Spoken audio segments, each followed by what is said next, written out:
well, my life sucks. Do I want to be a singer or do I want to be a lawyer? Nothing is technically impossible. Why the frick are you being so weird? Whatever. Hey guys, my name is Nurmi and this is Red Luna Journal. Welcome back to my channel. Today I am doing a Thursday thoughts video, just like tips and tricks and advice that I want to give you guys. So let's get started. So the first thing is being humble. So I know a lot of people that are not humble. And for me, that's like one of the biggest turnoffs because it's so gross and icky. And it can be about anything. Like, it can be about grades, it can be about money and finances, which is a very common thing to not be humble about.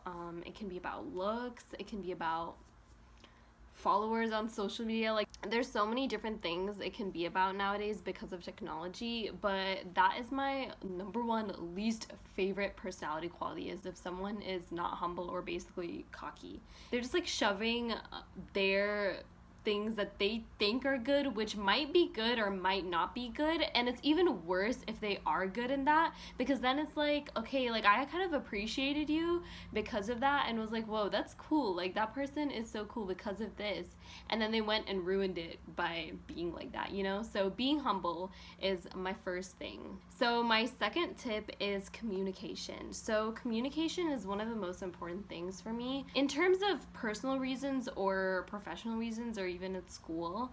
It doesn't matter really what way you look at it, but it's important to be able to communicate yourself, your feelings, your mood to someone else, and also have them reciprocate that back to yourself. For example, if you have an issue with a friend, or if something has been going on lately, if you're close enough friends with them, you should be able to talk to them and figure out what's going on and come to a concisive decision at the end.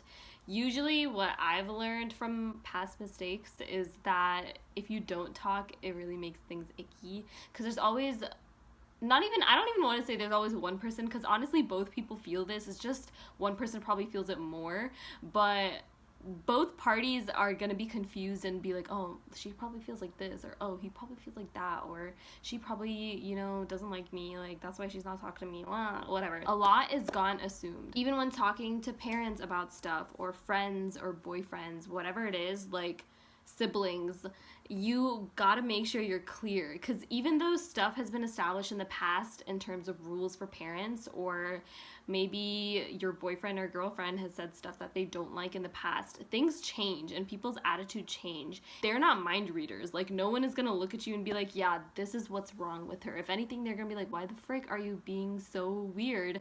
If they notice. Like, a lot of people don't even notice that kind of stuff, so they might not even think anything is wrong. So definitely, like, bring up stuff that is important to you and that bothers you. Communication is so key.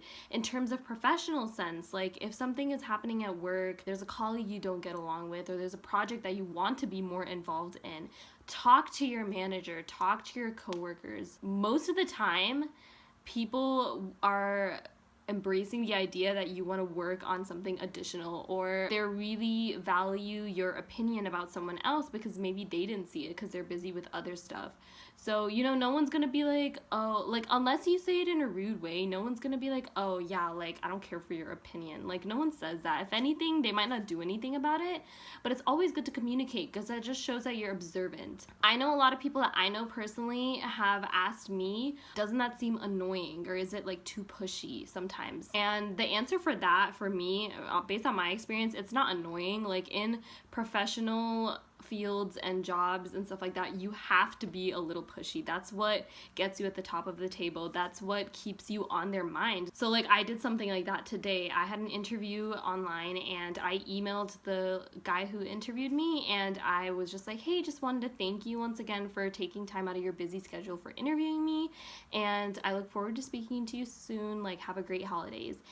That's like a very simple note, and it might seem extra, or some of you might not even think about it, but it's so important because that's like a little extra thought, you know? Like, in their head, they're gonna be like, oh wow, like, they didn't have to do that. Like, most people don't even do that, but like, they did that. Like, it really holds a good impression in terms of professional sense as well. So communication is definitely one of my most important values.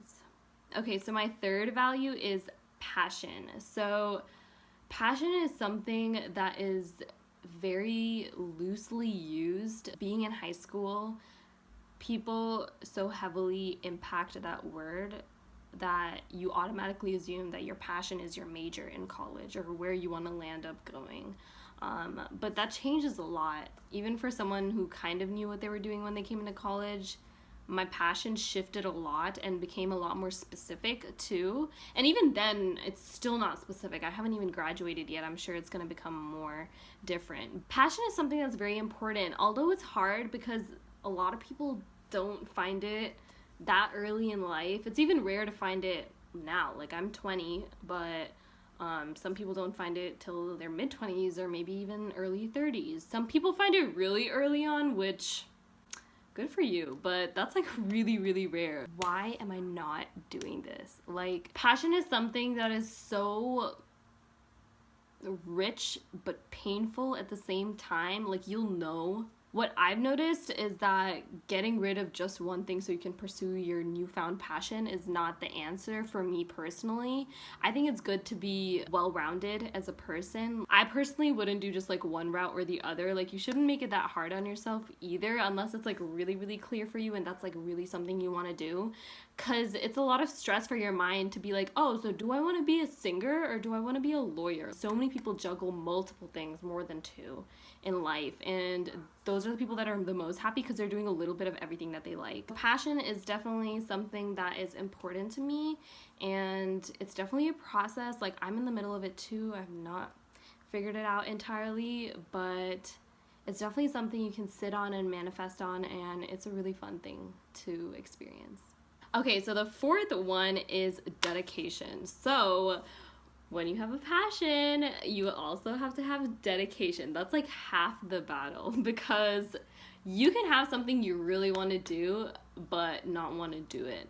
And honestly, until you start visualizing that, it's pretty much still a dream or a fantasy. Like, it's good to have dreams, but until you actually manifest that and start working on it, it's just gonna stay a dream. Well, my life sucks. If I had 3 wishes, I would wish for this. All that stuff, it means that it's still a dream to you. That means you're not really visualizing it coming true because you think it's impossible. Nothing is technically impossible. Dedication is definitely something that's important, because been there, done that, when you're too lazy or don't know where to start, how to act on things, or think it's gonna be a waste of your time or whatever. But, you know, just take that first step. Just sit down, plan it out, talk to someone you know if they're in the field, research stuff online.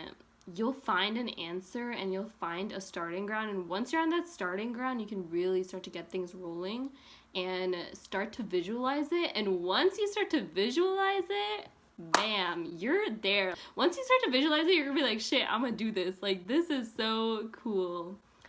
Yeah, so dedication. The 5th Thursday, that's really hard to say. The 5th Thursday thought is a good mental state of mind. In my opinion, you can't do all of these things without having a good mental state. A lot of people will overwork themselves, and it's definitely good to be busy, and yes, sometimes you will get burnt out, of course. You can be so stressed and so mad about something, and you take that half a day to relax, take a bath, take a walk, pet your dog, listen to some music in your car with the windows down. It like recharges your soul, if that makes sense. I don't want it to sound like too spiritual and cheesy or anything like that. Make sure it's something that's not important. I'm not saying to like skip out on work if you have an important day. Try to make some time for yourself if you're in a zone like that. It could be anything, like whatever's really important to you and what makes you feel really good and tingly. That's what's gonna get you recharged so that you can perform your best. So those are my 5 Thursday thoughts. I hope you guys enjoyed. If you guys like these kind of videos, let me know. If you guys have any suggestions, comment them down below. DM me, whatever you want. Don't forget to subscribe to my channel and also follow me on Instagram. It's at RedLunaJournal, and I'll see you guys next time. Bye. 'Cause I wanna be loved by you. I wanna be loved by you. 'Cause I wanna be loved by you. I wanna be loved by you. Wanna be loved by you.